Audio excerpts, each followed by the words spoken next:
Hot అంశాలపై debate news బెంచ్కి స్వాగతం. ఆ, షర్మిల ప్రదేశ్ కాంగ్రెస్ కమిటీ అధ్యక్షురాలు. ఆమె తాజాగా చేసిన 2 వ్యాఖ్యలు సంచలనం సృష్టిస్తున్నాయి. వాస్తవంగా కూటమి ప్రభుత్వం అధికారంలో ఉంది. ఇక్కడ కూటమిలో ఉన్నటువంటి భారతీయ జనతా పార్టీ, తెలుగుదేశము, జనసేన ముగ్గురు కూడా కాంగ్రెస్కి బద్ధశత్రువులే, కాంగ్రెస్ వ్యతిరేకులే. అయితే షర్మిల పిసిసి చీఫ్ హోదాలో చేసిన వ్యాఖ్యలు ఏంటంటే, తిరుమల తిరుపతి దేవస్థానం సొమ్ములతో ఆంధ్రప్రదేశ్లో ఆలయాలు కడతామంటున్నారు, దళిత వాడల్లో గిరిజన వాడల్లో కడతామంటున్నారు, 5,000 గుళ్ళు కడతానంటున్నారు, ఎవరికి అవసరం ఆ గుళ్ళు అన్నటువంటి ప్రశ్న వేసింది. ఆ గుళ్ళని కట్టడం కంటే టాయిలెట్స్ కట్టచ్చు కదా, అక్కడ మౌలిక సదుపాయాలు కల్పించవచ్చు కదా అన్నటువంటి వాదన చేసింది. ఈ విషయంలో ఒక్క భారతీయ జనతా పార్టీకి సంబంధించినటువంటి మాధవ్ తప్ప చంద్రబాబు కానీ పవన్ కళ్యాణ్ కానీ ఏమాత్రం స్పందించలేదు. అలాగే ఆనం రామనారాయణ రెడ్డి ఇవాళ మాట్లాడుకొచ్చారు.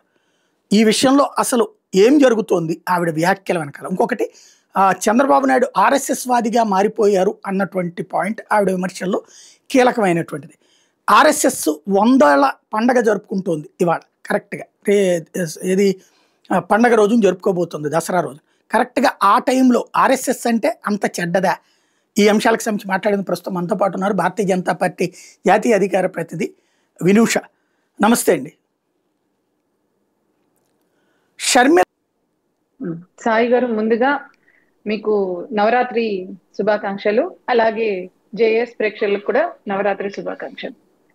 షర్మిల గారి వ్యాఖ్యల్ని మనం ఎలా చూడాలి? ఇది కేవలం మనం షర్మిల రెడ్డి గారు ఒక వ్యక్తి చేసిన వ్యాఖ్యలుగాను చూస్తే ఒక విధంగా ఉంటుంది సాయి గారు. కానీ ఇప్పుడు షర్మిల గారు ఎవరు? ఆంధ్రప్రదేశ్ కాంగ్రెస్ పార్టీ రాష్ట్ర అధ్యక్షురాలు. మరి ఈ రోజు నేను ఆంధ్రప్రదేశ్ కాంగ్రెస్ పార్టీ అధ్యక్షురాలైన షర్మిల గారు ఎలాంటి వ్యాఖ్యలు చేశారు అది మనం గమనించాలి. మొదటిగా ఆవిడ ఏమన్నారు? టీటీడీ డబ్బులతో స్కూళ్ళు కట్టచ్చు, లేకపోతే మున్సిపాలిటీలు కట్టచ్చు, రోడ్లు కట్టచ్చు, ఎందుకు మీరు గుళ్ళు కట్టాలి? ఎందుకు మీరు గుళ్ళు కట్టాలి? అది 5,000 గుళ్ళు కడతారు దళితవాడల్లో. నేను ఆంధ్రప్రదేశ్ రాష్ట్ర కాంగ్రెస్ పార్టీ అధ్యక్షురాలు షర్మిల గారిని ఒకటే ప్రశ్నించదలుచుకున్నాను. అమ్మ, మీకు ఒక విషయం తెలుసా? టీటీడీకి డబ్బులు ఎలా వస్తాయి? టీటీడీకి భక్తులు ఎంతో భక్తితో భగవంతునికి సమర్పించే సమర్పణ అది, అవి డబ్బులు కాదు. ఎందుకు సమర్పిస్తారు? భగవంతుని మీద నమ్మకంతో, మంచి పనులు, హిందూ ధర్మాన్ని కూడా కొంచెం విస్తరించాలి, హిందూ ధర్మాన్ని సంరక్షించాలి అనే ఉద్దేశంతో కూడా వాళ్ళు అర్పణగా చేస్తారు. ఇవి కేవలం డబ్బులు కాదు. అండ్ మీరు అడిగారు రోడ్లు కట్టచ్చు. అవునండి, కొంచెం కళ్ళు తెచ్చి చూడండి. టీటీడీ డబ్బులతో స్విమ్స్ నడుస్తుంది మన ఇప్పుడు ఆంధ్రప్రదేశ్ లో. అది ఎంతో పేరున్న వైద్య విశ్వాలయం. ఎంతమంది పేద విద్యార్థులకు అక్కడ ఉచితంగా చదువుకునే అవకాశం కలుగుతుంది. అక్కడ ఏమైనా మతం చూస్తున్నారా, కులం చూస్తున్నారా? మరి ఆ హాస్పిటల్లో అందరూ వచ్చి వైద్యం చేయించుకుంటున్నారు కదా, ఆ మెడికల్ కాలేజీల్లో అందరూ చదువుకుంటున్నారు కదా. అదే విధంగా పద్మావతి కాలేజ్ ఉంది, ఇంకా స్కూళ్ళు ఉన్నాయి. తిరుపతిలో మీరు కిందకు వచ్చి చూసారనుకోండి, మున్సిపల్ కార్పొరేషన్ కి సంబంధించి ఎన్నో నిధులు ఇచ్చి రోడ్లు, మరుగుదొడ్లు, శానిటైజేషన్, అంటే అక్కడ పరిశుభ్రాలు శుభ్రంగా ఉంటే ఎన్నో పనులు టీటీడీ నిధులతో జరుగుతున్నాయి. ఇప్పుడు మీరు రీసెంట్ గా చూస్తే గరుడ వారధి, అది ఎలా కట్టారు? టీటీడీ డబ్బులతో. మేడం, మీకు ఇవన్నీ కనిపించవు. సరే, టీటీడీ గత ప్రభుత్వాన్ని వదిలేస్తే ఇప్పుడు కూటమి ప్రభుత్వం అధికారంలోకి వచ్చింది. హిందువులున్న ప్రతి చోట కూడా గుళ్ళు నిర్మిస్తాము అని చెప్పడమే కాకుండా దళిత వాడల్లో 5,000 దేవాలయాలు నిర్మిస్తామన్నారు. మీకు దీంట్లో ఏమి ఇబ్బంది? ఇందులో మీరేమైనా డబ్బులు ఇస్తున్నారా? మీ పార్టీ వాళ్ళు డబ్బులు ఇస్తున్నారా? పోనీ ప్రభుత్వం డబ్బులు ఇస్తుందా? ఈ డబ్బులు ఎవరివి? భక్తులవి. భక్తులు హిందూ ధర్మాన్ని సంరక్షించదనే ఉద్దేశంతో టీటీడీకి ఇచ్చే డబ్బులు. సో మీకు ఇందులో ఇబ్బంది ఏంటి? అండ్ రెండవ విషయం, మేడం, మీరు ఆంధ్రప్రదేశ్ రాష్ట్ర కాంగ్రెస్ పార్టీ అధ్యక్షురాలే కదా, కేవలం ఒక మతాన్నే మీరు బాధ్యత వహిస్తారా, లేదా ఒక మతానికి సంబంధించి మాత్రమే మీరు రిప్రజెంట్ చేస్తున్నారా? ఇప్పుడు ఆంధ్రప్రదేశ్ లో భారతదేశంలో హిందువులు అందరూ ఉన్నారు కదా, మరి మీరు దేవాలయాలు కడితే ఏం ఉపయోగము? ఇప్పుడు ఎవరు అడిగారని మాట్లాడుతున్నారు. అంటే మీకు హిందువుల మనోభావాలు, హిందువుల భక్తి, వీటి పట్ల ఎటువంటి సదభిప్రాయం లేదా? నేను ఇంకొక ప్రశ్న అడుగుతున్నా, ఈరోజు ఛాలెంజ్ చేస్తున్నాను షర్మిల గారు. మీకు నిజంగా ధైర్యం ఉంటే, లేదా మీరు మాట్లాడగలిగితే, నేను అన్ని మతాలను గౌరవిస్తాను. ఇటువంటి ప్రశ్న మిగతా మతాలకు మీరు వేయగలుగుతారా? చర్చిలను ఎందుకు చర్చిలు కడుతున్నారు, మసీదులను ఎందుకు మసీదులు కడుతున్నారు, ఇలాంటి మాటలు మీరు అసలు చేయలేరు కదా.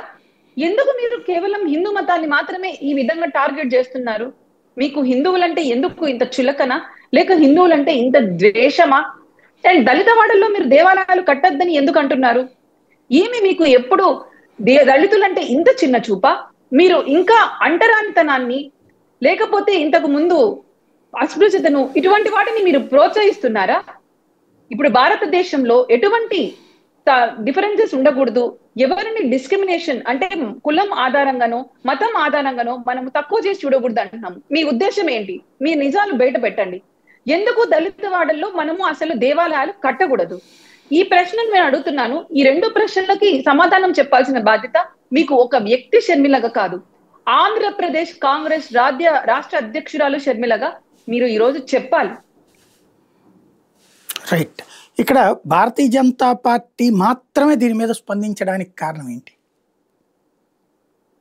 సాయి గారు, మీరు ఈ రోజు చూస్తే కూటమి ప్రభుత్వంలో భారతీయ జనతా పార్టీ ఉంది. కానీ మీరు రాష్ట్రంలో ఇప్పుడు కూటమి ప్రభుత్వం అధికారంలోకి వచ్చాక గత ప్రభుత్వంతో పోలిస్తే కూడా హిందూ దేవాలయాలకు సంబంధించి హిందూ ధర్మ పరిరక్షణ కోసం చర్యలు చేపట్టడం మనం చూసాం. మనకు చంద్రబాబు నాయుడు అధికారంలోకి చేపట్టాక మొట్టమొదటిగా టీటీడీ నుంచే ప్రక్షాళన మొదలవుతుంది అని చెప్పడం మనం గమనించాం. ఈ రోజు ఈ వివాదానికంతా కేంద్ర బిందువు ఎందుకు? టీటీడీ చేసిన అనౌన్స్మెంటే కదా. 5,000 దేవాలయాలు మేము దళిత వాడల్లో నిర్మిస్తున్నామని దీని మీద అందరూ కూడా మాట్లాడుతున్నారు. టీడీపీకి సంబంధించిన వాళ్ళు మాట్లాడుతున్నారు. అండ్ హిందుత్వం విషయంలో మీరు సనాతన ధర్మం మీద దాడి జరిగినప్పుడు పవన్ కళ్యాణ్ గారు అందరికన్నా ముందుంటున్నారు. ఆంధ్రప్రదేశ్ లోనే కాదు, ఎక్కడైనా సరే ఆయన ఎంత ముందుకొచ్చి చెప్తున్నారంటే సనాతన బోర్డు ఒకటి కావాలి అని మాట్లాడుతున్నారు. హిందూ ధర్మం గురించి ఇక్కడ వ్యతిరేకంగా మాట్లాడినా, లేకపోతే మీరు మమ్మల్ని ఈ విధంగా తప్పుగా చేసి చూడడం తప్పు అని మీడియా వాళ్ళని కూడా ఆయన డైరెక్ట్ గా మాట్లాడడం మనం చాలా సార్లు గమనించాం. సో ఈ రోజు ప్రస్తుతం ఉన్న వాతావరణంలో అందరూ కూడా తెలుసుకున్నారు సాయి గారు, భారతీయ జనతా పార్టీనే కాదు, జనసేన, టీడీపీ వీళ్ళందరూ కూడా హిందూ ధర్మం కోసం పాటుపడుతున్నారు. వారు బయటకు వచ్చి ఈ రోజు మాట్లాడుతున్నారు. మీరు ఈ చేంజ్ గమనిస్తే ఇది మనకు 1940 100 సంవత్సరాలు ఈ రోజు ఆర్ఎస్ఎస్ శతాబ్ది సందర్భంగా మనం ఉత్సవాలు చేసుకుంటున్నాం. ఈ మార్పు అనేది ఈ గత 2 ఏళ్లలోనూ సంవత్సరంలో రాలేదు. ఈ సామాజిక మార్పు, సామాజిక చైతన్యం 100 ఏళ్ల ప్రయాస ఆర్ఎస్ఎస్ది. సో ఈ రోజు అందరూ కూడా సనాతన ధర్మం కోసం, హిందుత్వం కోసం పోరాడుతున్నారు. సాయి గారు, మీరు అన్నది కరెక్టు. దశాబ్దాలు కాదు, శతాబ్దం నుంచి జరిగిన పాయింట్ నుంచి ఇప్పటికి మార్పు వచ్చింది. కానీ ఇందులో కోణంలో తప్పించి ఇప్పుడు మీరు అన్నట్టు పవన్ కళ్యాణ్ గారు చంద్రబాబు గారు మాట్లాడలేదు. కానీ పవన్ కళ్యాణ్ గారు అయితే ఎక్కడెక్కడో విమర్శించిన దానికి కూడా ఇక్కడ సమాధానం చెప్పారు, నిలదీశారు, ఘాటుగా ప్రశ్నించారు. అవసరమైతే తమిళనాడు వెళ్ళారు, లేకపోతే కర్ణాటక వెళ్ళారు. ఆంధ్ర పీసీసీ చీఫ్ ఆవిడ మాట్లాడింది, దాన్ని ఎందుకు ఖండించరు, ఎందుకు ప్రశ్నించరు? అలాగే చంద్రబాబు నాయుడు గారు వీళ్ళు వేరే చోట జరిగింది లేదా వైసీపీ వాళ్ళకి సంబంధించిన దాన్ని అయితే వాళ్ళు ఎవరైనా నోరు జారితే మాట్లాడుతున్నారు. ఏపీసీసీ చీఫ్ మాట్లాడిన దాని మీద చంద్రబాబు గారు ఎందుకు మాట్లాడరు? ఆవిడ అన్నది తిరుమల తిరుపతి దేవస్థానం సొమ్ము, అందరూ భక్తులే కదా, దాని గురించి వీళ్ళు ఎందుకు మాట్లాడరు?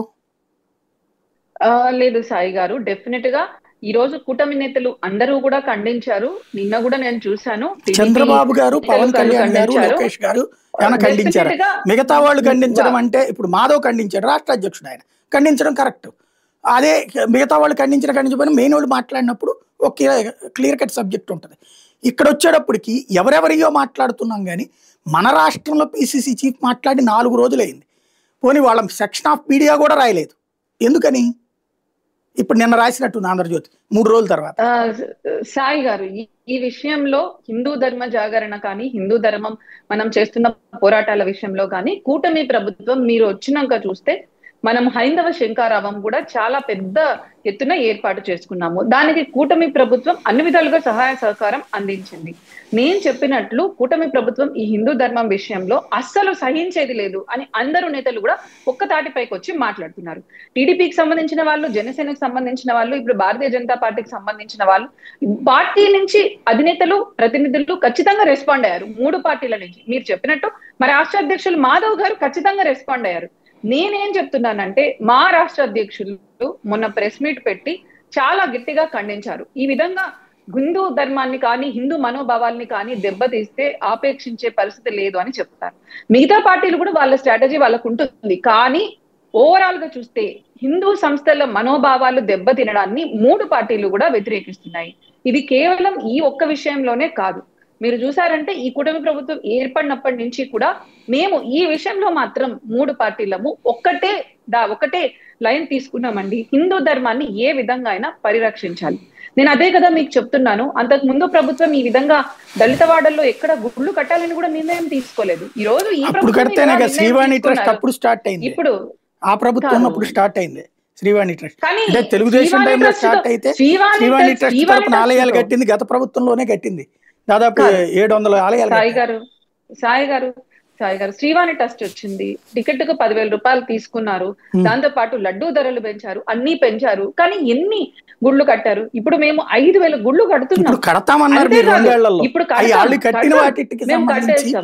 నేను అనేది ఆ శ్రీవాణి ట్రస్ట్ రద్దు చేస్తామని ఎన్నికల్లో ప్రచారం చేసింది పార్టీలు. ఇప్పుడు మీరు కూటమి కట్టుకున్నటువంటి పార్టీలు ఆ శ్రీవాణి ట్రస్ట్ మీద చాలా ఆరోపణలు చేశారు. ఇప్పుడు అదే ట్రస్ట్ కంటిన్యూ అవుతుంది. అదే ట్రస్ట్ ఇప్పుడు కడతామంటున్నారు. వాళ్ళు ఆల్రెడీ కట్టున్నారు. ఆ కట్టిన దాని మీద మాట్లాడినటువంటి షర్మిల మీద మాట్లాడడానికి కూడా మొహమాట పడుతున్నారు. కాదు సాయి గారు, మీరు ఓవరాల్ గా ఏంటంటే 3,000 కోట్లకు పైగా టీటీడీ బడ్జెట్ చూస్తే మీకు దాంతో ఇంకా ఎక్కువ చేసినచ్చు. ఇప్పుడు ఏమన్నారు మన కూటమి అధినేత మన చంద్రబాబు నాయుడు గారు, హిందూ ధర్మాన్ని పాలించే వాళ్ళు ప్రపంచంలో ఎక్కడ ఉన్నా టీటీడీ అక్కడ ఆలయం కడుతుంది అన్నారు. మీరు ఉత్తర భారతదేశంలో కూడా చూస్తే ఆఖరికి జమ్మూ అండ్ కాశ్మీర్ లో కూడా ల్యాండ్ ప్రొక్యూర్మెంట్ చేసి అక్కడ టీటీడీ ఆలయాలు కట్టాలని చూస్తున్నారు. డెఫినెట్ గా మనము గత ప్రభుత్వంలో మరి 3,000 కోట్ల టర్న్ ఓవర్ ఉన్నప్పుడు దాని నుంచి రాష్ట్ర ప్రభుత్వానికి ఎంతైతే డబ్బులు ఉన్నాయో వారు ఎక్కువ తీసుకున్నారు. కానీ ఈ ప్రభుత్వం అధికారంలోకి వచ్చాక అక్కడ జరుగుతున్నవి మీరు చూస్తే డబ్బులు దొంగలించడం, మొన్న మనం చూసాము దగ్గర 100 కోట్లు, ఇవన్నీ అరికట్టారు. ఇప్పుడు ఈ డబ్బుల్ని కేవలం ఈ రోడ్లు కట్టడానికో లేకపోతే స్కూల్లో లేకపోతే హాస్పిటల్కో కాకుండా దేవాలయాలు కట్టాలనే సంకల్పం తీసుకుంది అయితే కూటమి ప్రభుత్వమే కదా. 5,000 2 ఏళ్లలో కట్టడం అంటే ఇది ఒక పెద్ద బృహత్ కార్యం. దీన్ని ముందుకు తీసుకెళ్లాలనే ఆలోచన కూటమి ప్రభుత్వం ఉంది. భారతీయ జనతా పార్టీ ఎక్కడ ఏ రాష్ట్రంలో అధికారంలో ఉన్నా సాయి గారు ఒక్కటి మాత్రం మేము చెప్తాం, ట్రూ సెక్యులరిజం కి రిప్రజెంటేషన్ ఎవరైనా ఉన్నారా అంటే అది భారతీయ జనతా పార్టీ. సెక్యులరిజం అంటే హిందూ విద్వేషం అనే ఒక డెఫినేషన్ లేకపోతే అనే అర్థంలో మనం 75 ఏళ్లుగా బ్రతుకుతున్నాం. మా డెఫినేషన్ ఏంటి? సెక్యులరిజం అంటే అన్ని మతాలను గౌరవించండి, హిందువుల పట్ల విద్వేషం కాదు, లేకపోతే హిందూ మతాన్ని తక్కువ చేసి చూడడం కాదు. మేము సనాతన ధర్మాన్ని గౌరవిస్తాం, హిందూ మతాన్ని గౌరవిస్తాం. హిందువులను ఇన్ని రోజులుగా ఒక విద్వేషం లేకపోతే వీళ్ళని హిందువులను ద్వేషిస్తేనే సెక్యులరిజం అనే మైండ్ సెట్ లో నుంచి బయటకు తీయగలిగిందంటే భారతీయ జనతా పార్టీ. ఏ రాష్ట్రంలో అధికారంలో ఉన్నా హిందుత్వం, హిందువుల కోసం భారతీయ జనతా పార్టీ వాళ్ళ గౌరవం దెబ్బతినేలా ఎప్పుడు ఎటువంటి చర్యలు చేయదు. హిందూ ధర్మం పరిరక్షణకై ఖచ్చితంగా పోరాడుతుంది. అదే విధంగా మేము ఇతర మతాలను కూడా గౌరవిస్తాం. వాళ్ళని ఎప్పుడూ వాళ్ళ సంప్రదాయాలను వాళ్ళ సంస్కృతిని మీరు చేసుకోవద్దని చెప్పడం. ఈ విషయంలో నేను మీకైతే చెప్పదలుచుకున్నాను సాయి గారు, ఏ రాష్ట్రంలో అధికారంలో ఉన్నా మేము హిందూ ధర్మానికి సంబంధించిన కార్యక్రమాలు చేపడతాం. ఇప్పుడు మీరు యూపీలో కూడా చూసారు ఎంత డిఫరెన్స్ వచ్చింది. అంతకుముందు వారణాసికి వెళ్ళాలంటే ఎలా ఉండేది, ఇప్పుడు వారణాసిలో ఆ కాశీ కారిడార్ ఎంత బాగా డెవలప్ చేశాము. మనము సంబంధించి అక్కడ రోడ్లను పెంపొందించాము, అక్కడ మీకు ఎయిర్పోర్ట్ తీసుకొచ్చాము. అదే విధంగా మీరు ఉత్తరాఖండ్ చూడండి, చార్ధామ్ యాత్ర ఇంతకు ముందు ఎంత కష్టతరంగా ఉండేది, ఇప్పుడు అక్కడ ఎటువంటి ఫెసిలిటీస్ మేము చేయగలిగాము. అస్సాంలో అంతే, కామాఖ్య టెంపుల్ ని ఎంత అభివృద్ధి చేశాము. మీరు ఈ విధంగా ఏ రాష్ట్రంలో ఉన్న భారతీయ జనతా పార్టీ మన సంస్కృతిని, మన హిందూ సమాజాన్ని జాగృతం పరచడానికి, గౌరవించడానికి మేము పాటుపడతాం. అండ్ ఇప్పుడు లేటెస్ట్ గా షర్మిల గారు అటాక్ చేసిన విషయంలో మీరు చూస్తే ఆవిడ నేను కేవలం టీటీడీని అటాక్ చేసిందని అనుకోవట్లేదు సాయి గారు. ఇది లేకపోతే ఆవిడ ఒకటే మాట్లాడిందని నేను అనుకోవట్లేదు. ఆవిడ మాటల్ని మీరు చాలా జాగ్రత్తగా గమనించారనుకోండి, ఆర్ఎస్ఎస్ ఏజెంట్ లాగా అయిపోయాడు, ఆర్ఎస్ఎస్ ను కూడా దూషించడం మొదలు పెట్టింది. దీని మీద కూడా మనం దృష్టి సాధించాలి కదా. నేను ఇది కేవలం షర్మిల గారు ఏదో మాట జారారనే ఉద్దేశంతో నాకు కనిపించట్లేదు. మీరు గమనించారనుకోండి, గత 20 సంవత్సరాలలో భారతీయ జనతా పార్టీ, హిందుత్వం, ఆర్ఎస్ఎస్ మీద దాడులు ఎక్కువగా పెరిగిపోయాయి. మీకు మొన్నటికి మొన్న రాహుల్ గాంధీ గారిని చూసారనుకోండి, అసలు ఎలక్షన్ కమిషన్ కి ఆర్ఎస్ఎస్ కి ఏమైనా సంబంధం ఉందా మీరు సాయి గారు? సరే, ఆయన బీహార్ లో ఒక స్పెషల్ ఇంటెన్సివ్ రివిజన్, అక్కడ ఓట్లు ఎన్నున్నాయి, లెక్కింపు జరుగుతుంది, అంతవరకు మాట్లాడమనండి. ఆయన ఏం మాట్లాడతారు? ఇప్పుడు ఆ ఎలక్షన్ కమిషన్ ఏజెంట్ ఒక ఆర్ఎస్ఎస్ ఏజెంట్ లాగా తయారైపోయాడు అని మాట్లాడతారు. ఇక్కడే కాదు, అమెరికాకు వెళ్ళి యూకేకి వెళ్ళి ఆర్ఎస్ఎస్ ఈ బీజేపీ మొత్తము మన రాష్ట్రానికి చెందిన సంస్థలన్నింటినీ గుప్పెట్లో పెట్టుకున్నాయని మాట్లాడతారు. ఆయన విదేశాలకు వెళ్ళి ఆర్ఎస్ఎస్ ఈ హిందూ టెర్రరిజం అనే పదాన్ని కనిపెట్టి ఇది ఇస్లామిక్ టెర్రరిజం కన్నా చాలా భయంకరమైనవి అని మాట్లాడతారు. కేవలం ఆయన ఒక్కడే కాదు కదా, ముంబైలో ఉగ్ర దాడి జరిగి మనకు 3 రోజుల పాటు స్తంభింపజేస్తే అసలు ఇంకా పోలీసులు వాళ్ళు ఇంకా కరెక్ట్ గా దర్యాప్తు బయట పెట్టక ముందే కాంగ్రెస్ నేతలు బయటకు వచ్చి ఏం చెప్పారండి, ఇది ఆర్ఎస్ఎస్ క సాజిష్, అంటే ఆర్ఎస్ఎస్ పన్నిన వ్యూహం అని చెప్పారు. పాపము కానిస్టేబుల్ తుకారాం ఓంలే గారు ఆయన ప్రాణాలను అడ్డం పెట్టి కసబ్బుని పట్టుకున్నారు. మీకు గుర్తుంటుంది, నేను చెప్పాల్సిన అవసరం లేదు. కసబ్బు ఆయన చేతికి మన పవిత్రమైన దారం ఉంటుంది, ఆ దారాన్ని కట్టుకొని ఒక ఫేక్ ఐడి తెచ్చుకున్నాడు, హిందుత్వం ఐడి. పొరపాటున ఆ రోజు ఓంలే గారు కన్నా పట్టుకోకపోయిందంటే దాన్ని కూడా ఆర్ఎస్ఎస్ మీదకి వాళ్ళు నెట్టేసి ఉండేవాళ్ళు. ఇది కేవలం ఆర్ఎస్ఎస్ మీద విద్వేషాన్ని రెచ్చగొట్టడం కాదు. సాఫ్రాన్ టెర్రర్, సాధ్వి ప్రజ్ఞాని, కలోనల్ పరోహిత్ గారిని అసలు వాళ్ళు చేయని సంజోతా ఎక్స్ప్రెస్ బ్లాస్ట్ లో జైల్లో పెట్టారు. 12 ఏళ్లు మగ్గిపోయారు. ఒక డెకరేటెడ్ ఆర్మీ ఆఫీసర్ దేశం కోసం అన్ని వదిలేసి రాలో ఆయన ఏజెంట్ గా చేస్తే మొన్న ఆయనకు కోర్టు బెయిల్ ఇచ్చింది. అంటే ఒకవైపు అమెరికాలో 9/11 టెర్రర్ అటాక్స్, భారతదేశంలో ఎక్కడ చూసినా బ్లాస్టులు, బాంబే దాడులు, లక్నో, హైదరాబాద్, జైపూర్, ఇటువంటి సమయంలో కాంగ్రెస్ ఎటువంటి ఒక దుర్మార్గమైన చర్యకు పాల్పడింది. ఇస్లామిక్ టెర్రరిజానికి వ్యతిరేకంగా హిందూ టెర్రరిజం అనే వర్డ్ తేవడమే కాకుండా హిందువులను దోషులుగా నిలబెట్టింది. ఆర్ఎస్ఎస్ మీద దుష్ప్రచారం మొదలు పెట్టింది. ఇప్పుడు ఆ పార్టీలో నుంచి వచ్చిన వాళ్ళే కదా ఇప్పుడు షర్మిల అటువంటి వాళ్ళైనా. ఈయన రాహుల్ గాంధీ ఇప్పటికీ ఏమన్నా మారారా హిందువుల మీద విద్వేషాన్ని? ప్రతిరోజు హిందువుల మీద విద్వేషిస్తుంటాడు. సో మీరు షర్మిల గారు ఆర్ఎస్ఎస్ మీద చేసిన వ్యాఖ్యలు, హిందువుల మీద చేసిన వ్యాఖ్యలు ఏదో యాదృచ్ఛికంగా చేసిందని ఎందుకు అనుకుంటున్నారు? నేనైతే దీని వెనకల ఎన్నో దశాబ్దాలుగా కాంగ్రెస్ పార్టీలో ముఖ్యంగా రాహుల్ గాంధీ, సోనియా గాంధీ ఈ హయాంలో వాళ్లకు హిందువుల పట్ల ఆర్ఎస్ఎస్ పట్ల ఉన్న ఉద్దేశం కారణమని నేను భావిస్తున్నాను. ఎందుకంటే వాళ్ళు చాలా సార్లు చెప్పారు, భారతదేశాన్ని లేదా మన ఇప్పుడు ఉన్న ఈ భారతదేశానికి వ్యతిరేకంగానే కాదు, మేము ఇండియన్ స్టేట్ కి వ్యతిరేకంగా పోరాడుతున్నాము, ఆర్ఎస్ఎస్ కి వ్యతిరేకంగా పోరాడుతున్నాము.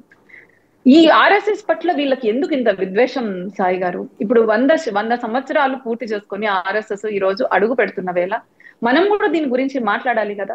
ఈ హిందూ విద్వేషం, ఈ ఆర్ఎస్ఎస్ విద్వేషం, దీని పునాది పైన ఇక పైన కాంగ్రెస్ పార్టీ ఆధారపడబోతోందా?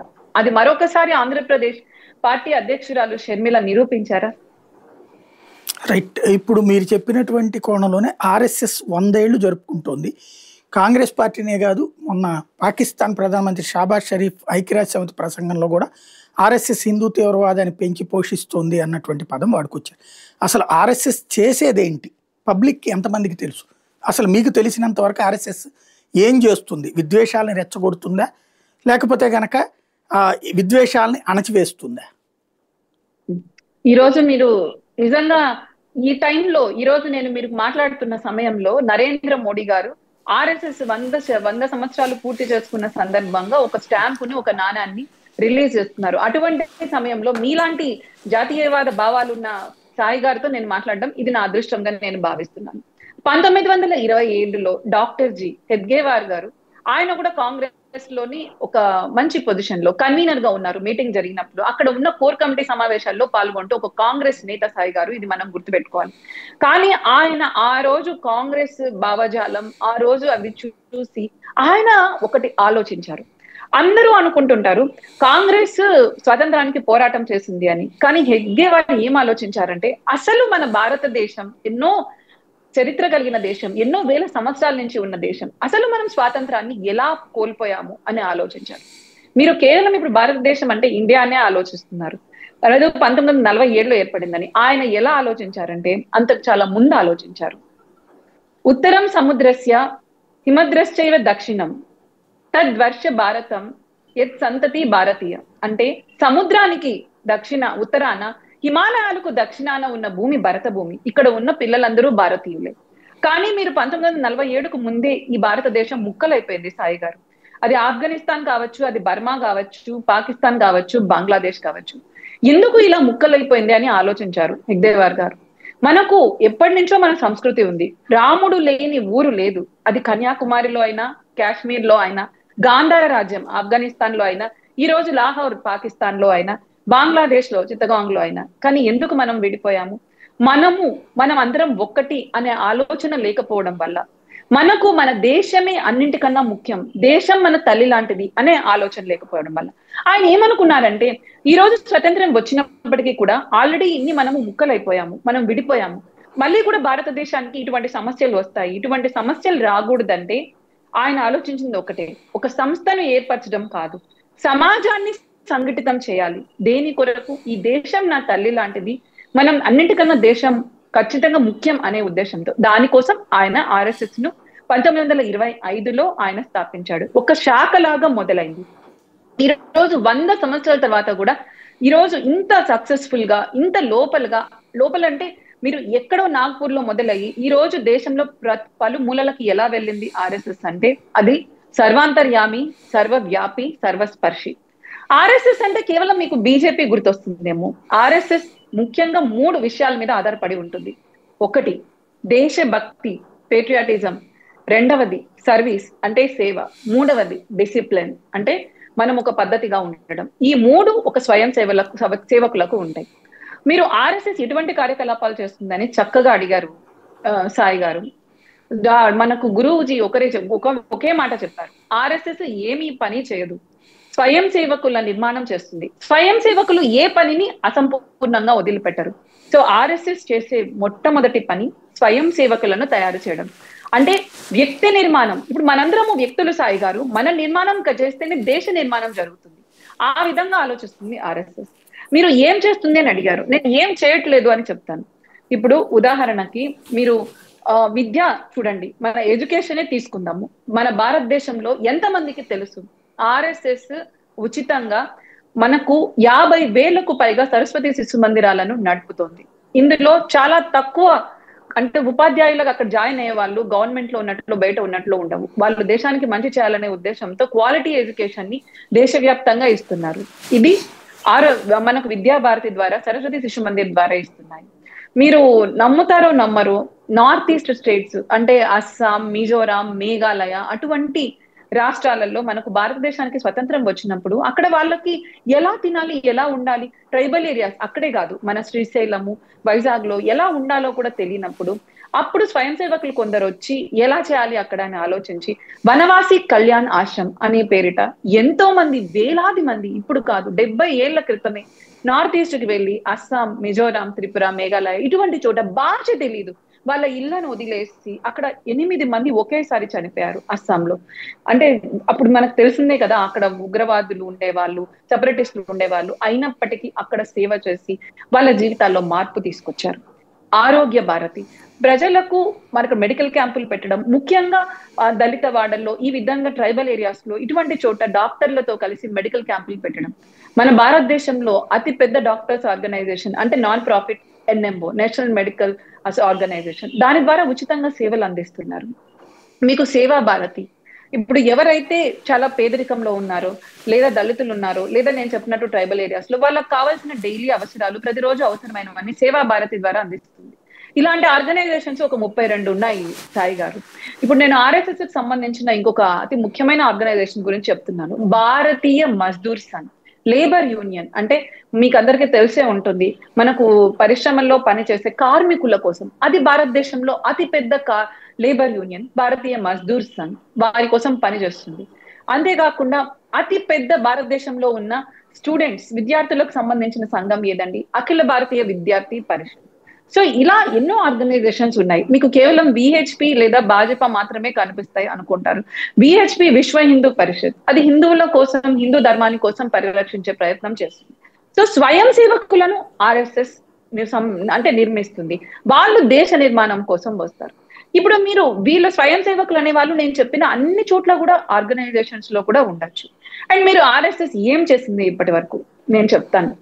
1947లో భారతదేశానికి స్వతంత్రం వచ్చిందని అనుకుంటారు, కానీ అందరము ఆ రోజు మొదటిసారి భారతదేశం అవతరించింది అనుకుంటాం, కానీ ఎవరు రక్త చరిత్ర గురించి మాట్లాడుకోరు సాయి గారు. 10 లక్షలకు మంది పైగా ప్రజలు చనిపోయారు, ఎంతో లక్షల మంది ఆడవాళ్ళ మీద అకృత్యాలు జరిగాయి, కోట్లాది మంది ప్రజలు ఒక్క రోజులో ఆ దేశం నుంచి ఈ చివరికి, ఈ చివరి నుంచి ఆ చివరికి వచ్చారు. హిందువులు అన్ని వదిలేసుకొని హిందూ మహిళల మీద అత్యాచారాలు జరిగితే భారతదేశానికి వచ్చారు. అప్పుడు ఎవరు వాళ్ళకి సేవను అందించింది? ఆర్ఎస్ఎస్ స్వయం సేవకులు. బార్డర్ దగ్గరికి వెళ్ళి వాళ్ళ ప్రాణాలకు సైతం లెక్క చేయకుండా, ముఖ్యంగా మహిళల్ని, పిల్లల్ని అక్కడి నుంచి భారతదేశంలోకి చాలా భద్రంగా తీసుకొని వచ్చారు. ఆ సమయంలో అద్వానీ గారు కూడా ఉన్నారు, మన్మోహన్ సింగ్ గారు కూడా ఉన్నారు. అది 1947లో ఆర్ఎస్ఎస్ ఏం చేసిందంటే దేశానికి, నేను ఒక ఉదాహరణ ఇస్తున్నా. 1947లో కశ్మీర్ మీద దాడి జరిగినప్పుడు పాకిస్తాన్ వైపు నుంచి మనకు అత్యవసరంగా విమానము, అక్కడ డిఫెన్స్ విమానము అక్కడ ల్యాండ్ అవ్వాల్సి ఉంది. మీకు తెలుసా కశ్మీర్ లో ఎంతగా అడ్డుకున్నారో స్వయం సేవకులను పాకిస్తాన్ వాళ్ళు అక్కడికి వచ్చి మన కశ్మీర్ లో ఉన్న మన వాళ్ళ మీద ఆకృత్యాలు చేయకుండా ఉండడానికి. అప్పటికప్పుడు 3 రోజుల్లో డిఫెన్స్ వాళ్ళు ఒక మన విమానాలు నిలబడాలి, అక్కడ ల్యాండ్ అవ్వాలంటే అప్పటికప్పుడు స్వయం సేవకులు ఒక విమానాన్ని, ఒక విమాన ల్యాండ్ ని దాన్ని ఎంత పరిశుభ్రం చేసి దానికోసం తయారు చేస్తారు. అంతేకాకుండా ఆర్మీ వాళ్ళతో కలిసి పోరాటం చేశారు. ఇది అంతా మీకు రికార్డ్స్ లో ఉంది, మీరు చూడొచ్చు. కాశ్మీర్ ఈ రోజు భారతదేశంలో కలిసిందంటే ఆ రోజు గురూజీ గారు చేసిన ప్రయత్నాలు. ఈ రోజు 1967కు సంబంధించి ఒక స్టాంప్ నరేంద్ర మోడీ గారు తెస్తున్నారు. ఇది ఎంతమందికి తెలుసు? 1962లో ఇండియా చైనాకు మధ్య యుద్ధం వచ్చినప్పుడు ఈ కమ్యూనిస్ట్ నేతలు ఎవరు కూడా మీరు కనీసం రక్తం కూడా ఇవ్వద్దు, మన జవాన్లు గాయపడతారు కదా, వాళ్ళకి రక్తం కావాలి కదా అని పిలుపునిస్తే ఆర్ఎస్ఎస్ స్వయం సేవకులు రక్తం ఇవ్వడమే కాదు, ఇప్పుడు పోలీస్ యంత్రాంగం ఆర్మీలో పనిచేయడానికి వెళ్తే ఆర్ఎస్ఎస్ వాళ్ళు కూడా పహారా కాశారు, ఆర్మీకి చాలా సహకారం ఇచ్చారు. కొంతమంది ఆర్మీ వద్దకు వెళ్ళి అక్కడ ఫ్రంట్ లో ఉండి వాళ్ళకి సహాయం చేయడం, లేకపోతే వాళ్లకు డ్రైవర్లుగా ఉండడమే కాకుండా ఢిల్లీలో ట్రాఫిక్ పోలీస్ కర్తవ్యాలు కూడా నిర్వహించారు. 1963లో నెహ్రూ గారు ఆర్మీతో సమానంగా ఆర్ఎస్ఎస్ స్వయం సేవకులను రిపబ్లిక్ డే, గణతంత్ర దినోత్సవం రోజు పిలిచి అక్కడ గౌరవించారు. ఈ రోజు నరేంద్ర మోడీ గారు రిలీజ్ చేస్తున్న స్టాంప్ అది. 1965లో ఇది చాలా ముఖ్యమైన విషయం. లాల్ బహదూర్ శాస్త్రి గారు ప్రధానమంత్రిగా ఉన్నప్పుడు మరి పాకిస్తాన్ మన మీద దాడి చేస్తే ఆ రోజు యుద్ధం గురించి మాట్లాడాలని ఆల్ పార్టీ మీటింగ్ పెడితే ఒక్క పొలిటికల్ పార్టీ, అన్ని పొలిటికల్ పార్టీస్, ఒక్కటి మాత్రమే రాజకీయ పార్టీ కాదు, అది రాష్ట్రీయ స్వయం సేవక్ సంఘ్. గురూజీ గారు ఆ రోజు నేషనల్ సెక్యూరిటీ అడ్వైజింగ్ ఆ గ్రూప్ లో ఆల్ పార్టీ మీటింగ్ లో ఉన్నారు. పాకిస్తాన్ మీద యుద్ధం జరిగినప్పుడు లాల్ బహదూర్ శాస్త్రి గారు, గురూజీ గారు కలిసి ప్రణాళిక వేశారు. ఇవన్నీ ఎంతమందికి తెలుసు సాయి గారు? మీకు ఇంకొక ఆశ్చర్యకరమైన విషయం నేను చెప్తాను. ఆఖరికి ఇందిరాగాంధీ గారు కూడా ఆవిడ మూడవసారి ప్రధానమంత్రి అయ్యాక వివేకానంద మెమోరియల్ మన రాక్ దర్శనానికి వచ్చి కన్యాకుమారిలో ఆవిడ ఆర్ఎస్ఎస్ ను పొగిడారు. ఇవన్నీ రికార్డ్స్ లో ఉన్నాయి, చూడండి. ఎంతమందికి తెలుసు గోవా ఈ రోజు భారతదేశంలో ఉందంటే దానికి కారణం స్వయం సేవకులు చేస్తున్న పోరాటం. గోవా పోర్చుగీస్ ఆధీనంలోనే ఉంది, అలా వదిలేశారు. కానీ అక్కడ ఉన్న స్వయం సేవకులు పోరాటం చేసి గోవాని, మన ఆంధ్రప్రదేశ్ లో యానాంని కూడా భారతదేశంలో విలీనం కలిసేలా పోరాడారు అని. ఇది ఒక్కటే కాదు, మీరు చూస్తే కోనసీమలో మనకు కరువు వచ్చినప్పుడు స్వయం సేవకులు దగ్గరుండి మన ఆంధ్రప్రదేశ్ లో ప్రజలందరి కోసం మనకు సహాయం చేశారు కదా రాజు గారు. ఇప్పుడు లేటెస్ట్ గా అందరికీ అంటే మనకు మెమరీ మర్చిపోతాం కాబట్టి నేను కొన్ని ఉదాహరణలు చెప్తాను. ఉత్తరాఖండ్ లో ల్యాండ్ స్లైడ్ జరుగుతాయి, వరదలు వస్తాయి. కేరళలో వరదలు వస్తాయి. ఎక్కడ వరదలు వచ్చినా ఫస్ట్ వినిపించే పేరేంటి సాయి గారు? మీరు ఫస్ట్ కనిపించే దృశ్యాలు ఏంటి? కాకి డ్రెస్ వేసుకొని వాళ్ళు సహాయం అందించేది ఎవరు? రాష్ట్రీయ స్వయం సేవక్ సంఘకు సంబంధించిన కార్యకర్తలు కాదా? మొన్న మనం గుజరాత్ లో ప్లేన్ కూలిపోయింది, ఎంత హృదయ విదాకరమైన ఘటన. అక్కడ అసలు మొత్తం అలా శిథిలాలు పడి ఉంటే ఫస్ట్ రెస్పాండెంట్ పోలీసుల తర్వాత వెళ్ళింది స్వయం సేవక్ సంఘకు సంబంధించిన కార్యకర్తలు.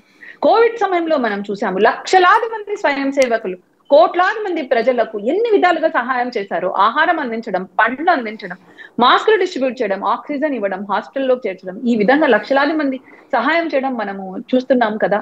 ఏ రోజు కూడా ఒక స్వయం సేవక్ సహాయం చేసేటప్పుడు మతం అడగడు, కులం అడగడు, ప్రాంతం అడగడు. ఒకటే, మనము సేవ చేయాలి. ఆ సేవ చేసేటప్పుడు మన దేశం ముందుండాలి. ఈ భావంతో రాష్ట్రీయ స్వయం సేవక్ సంఘ్ గత 100 సంవత్సరాలుగా పనిచేస్తుంది. ఈ 100 సంవత్సరాల ఈ పని ఒక్కటే, దేశ నిర్మాణం, వ్యక్తి నిర్మాణం, సేవ. అందుకనే 100 సంవత్సరాల తర్వాత కూడా ఆర్ఎస్ఎస్ ఈ రోజుకి ఇంత గౌరవంతో నిలబడుతుంది. మిగతా ఇజాలన్నీ ఉన్నాయి, కమ్యూనిజం, సోషలిజం ఇవన్నీ కనుమరుగయ్యాయి. కాకపోతే ఆర్ఎస్ఎస్ పట్ల ఒక విద్వేషం రగిల్చడానికి ప్రయత్నం జరిగింది. ఆర్ఎస్ఎస్ ను తక్కువ చేసి చూపడానికి కూడా ప్రయత్నం జరిగింది. కానీ ఆర్ఎస్ఎస్ వీటన్నిటిని ఎదుర్కొని నిలబడింది. అసలు ఆర్ఎస్ఎస్ భావజాలం ఎలా ఉంటుందో నేను ఒక చిన్న ఉదాహరణ చెప్తాను సాయి గారు. మీరు ఇంత తెలిసినా కూడా కొంతమంది, ఉదాహరణకి ఇప్పుడు షర్మిల గారి మాటలే నేను ఆర్ఎస్ఎస్ వాళ్ళు ఏమంటారో చూద్దాం. ఇలా అన్నారు కదండి అంటే వాళ్ళకి మన గురించి తెలియదేమో, బహుశా వాళ్ళకి మనం అర్థమయ్యేలాగా మన గురించి చెప్పాల్సిన కర్తవ్యం మన మీద ఉందేమో అనే భావజాలం వాళ్ళది. ఆర్ఎస్ఎస్ లో రెండే ఉంటాయి. ఒకటి, ఆర్ఎస్ఎస్ లో ఇప్పటికే చేరిన వారు రెండవది, ఆర్ఎస్ఎస్ లో చేరని వాళ్ళు ఏదో ఒక రోజు ఆర్ఎస్ఎస్ పట్ల ఖచ్చితంగా వాళ్ళు కూడా ఆకర్షితులయ్యి ఆ విధానం నచ్చి దేశ నిర్మాణం కోసం చేరతారనే భావజాలం. ఇంత మంచి ఆలోచనతో ఆర్ఎస్ఎస్ ఉంటే, ఇది అంత భారతదేశ ప్రజల కోసం పనిచేస్తుంటే ఈ రోజు ఆర్ఎస్ఎస్ కు తగిన గౌరవం లభించింది. ఈ స్టాంప్ కానీ ఈ నాణ్యం కానీ ఎప్పుడో వచ్చి ఉండాలి సాయి గారు. 1947లో వాళ్ళు చేసిన సేవకి, 1962లో చేసిన సేవకి. కానీ స్వయం సేవలకు ఇంకొక లక్షణం కూడా ఉంటుంది. They are faceless. ఎవరు ఏ సేవ చేస్తున్నారో ఎవరికి తెలియదు. వాళ్ళు సేవ చేస్తారు, వాళ్ళు పేరు కోరుకోరు, వాళ్ళు మా పేరు ఎప్పుడు రావాలి బయట అని కూడా ఆశించరు. ఇంత నిస్వార్థమైన సేవ చేసే ఇంకొక ఆర్గనైజేషన్ ప్రపంచంలో ఏదైనా ఉందా సాయి గారు? అందుకే నేను ఈ రోజు గర్వంగా చెప్తున్నాను, ప్రపంచంలో ఉన్న అతి పెద్ద నాన్ గవర్నమెంటల్ ప్రాఫిట్ ఆర్గనైజేషన్ స్వచ్ఛంద సేవా సంస్థ ఏదన్నా ఉందా అంటే అది రాష్ట్రీయ స్వయం సేవక్ సంఘ్. దాంతో మనకు అనుబంధం ఉందని చెప్పుకోవడం ఈ రోజు ప్రతి స్వయం సేవకుడికి ఎంతో గర్వకారణం. కానీ ఇంతకాలం చెప్తున్నటువంటి మీరు చెప్పినటువంటిదిగానే సాధారణ ప్రజలకు ఈ విషయాలు ఏమీ తెలియవు ఆర్ఎస్ఎస్ గురించి. ఇప్పుడు షర్మిల చెప్పిందనో, లేకపోతే రాహుల్ గాంధీ చెప్పాడను, లేకపోతే పాకిస్తాన్ ప్రధానమంత్రి మాట్లాడాడను, కొంతమంది మత ప్రబోధకులు పేరుతో ముస్లిం మత ప్రబోధకులు, క్రైస్తవ మత ప్రబోధకులు ఆర్ఎస్ఎస్ని ఒక దోషిగా చూపెడుతున్నారు. ఆర్ఎస్ఎస్ ఎప్పటికైనా తాము ఏం చేస్తున్నారు, ఇప్పుడు మీరు చెప్పినటువంటి పాయింట్స్ని చెప్పుకుంటుందా, అక్కర్లేదు అట్లాగే మమ్మల్ని దూషించండి ద్వేషించండి పర్లేదు అనుకుంటుందా? సాయి గారు, మీరు ఇది ఒక ఇంపార్టెంట్ క్వశ్చన్. ఆర్ఎస్ఎస్ ని ఈ ద్వేషం విద్వేషం ఎక్కడ మొదలైంది అనేది మనం ఒకటి ఆలోచించాలి. బ్రిటిష్ వాళ్ళు ఎప్పుడైతే ఒక సిద్ధాంతాన్ని తీసుకున్నారో, డివైడ్ అండ్ రూల్, అంటే నువ్వు విభజించు పాలించు, అందువల్లనే మన దేశం ముక్కలైపోయింది.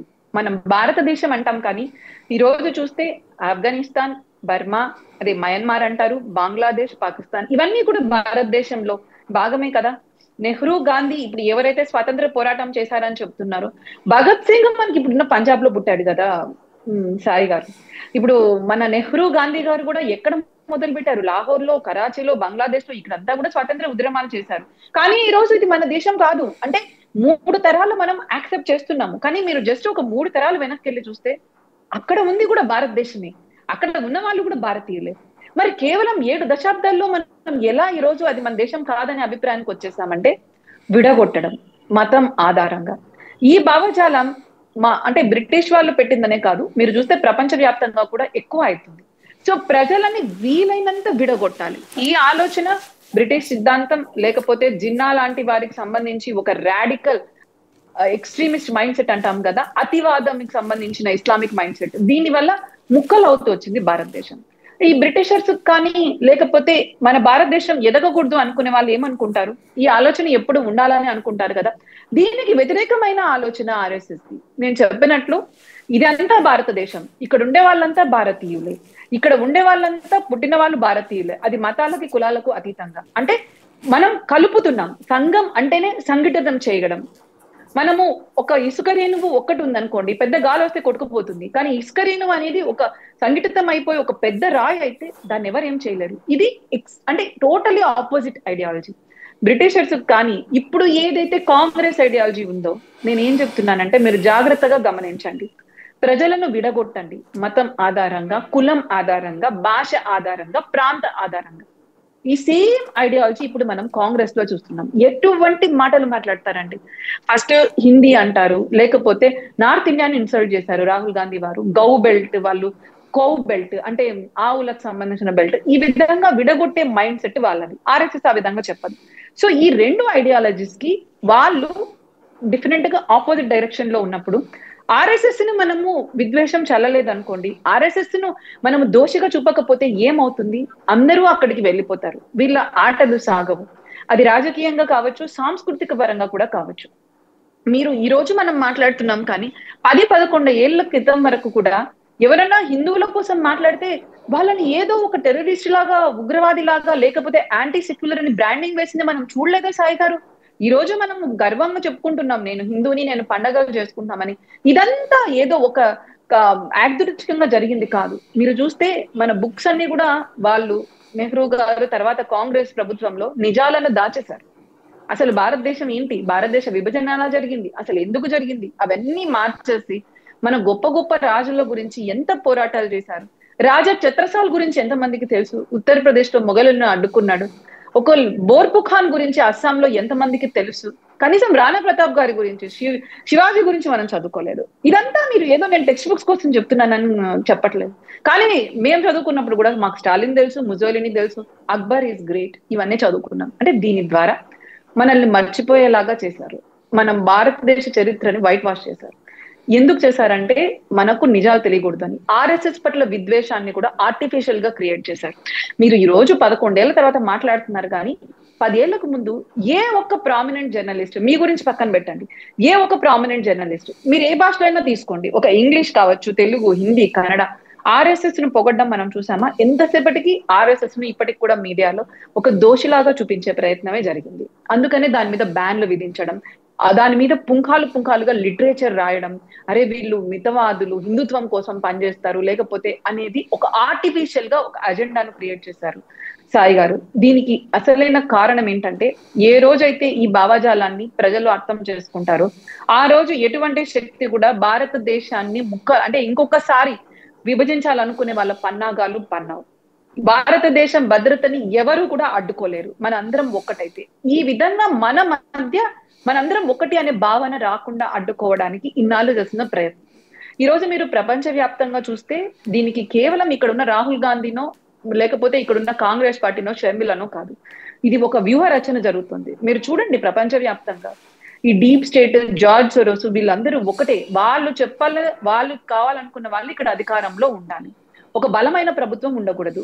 జాతీయవాదం, దేశం ముఖ్యం అనుకునే ప్రభుత్వం, అసలు అటువంటి భావజాలం మన దేశంలో ఉండకూడదు. ఇది మన దేశంలోనే కాదు, మీరు చూస్తున్నారు కదా పక్కన బంగ్లాదేశ్ లో ఏం జరిగింది, మీరు అటువైపు వెళ్తే శ్రీలంకలో ఏం జరిగింది, ఇవన్నీ యాదృచ్ఛికంగా జరిగాయా? వాళ్ళకి జాతీయ భావాలు ఉండే అటువంటి అసలు ఆలోచనే ఉండకూడదు. సో వీళ్ళు ప్రోత్సహిస్తుంటే, వీళ్ళ ప్రోద్బలంతో ఆర్ఎస్ఎస్ ను ఇన్నాళ్ళు దోచిగా చూపడానికి చాలా ప్రయత్నాలు జరిగాయి. కానీ గడిచిన 11 ఏళ్లలో జాతీయవాదులు బయటకు వచ్చి మాట్లాడుతున్నారు. ఇప్పుడు మీడియాలో ఇప్పుడు మన వాళ్ళు కూడా మాట్లాడుతున్నారు, జాతీయవాదానికి సంబంధించిన వాళ్ళు. దానికి సంబంధించి ఈ సోషల్ మీడియా రావడం వల్ల నిజాలు తెలుసుకుంటున్నారు.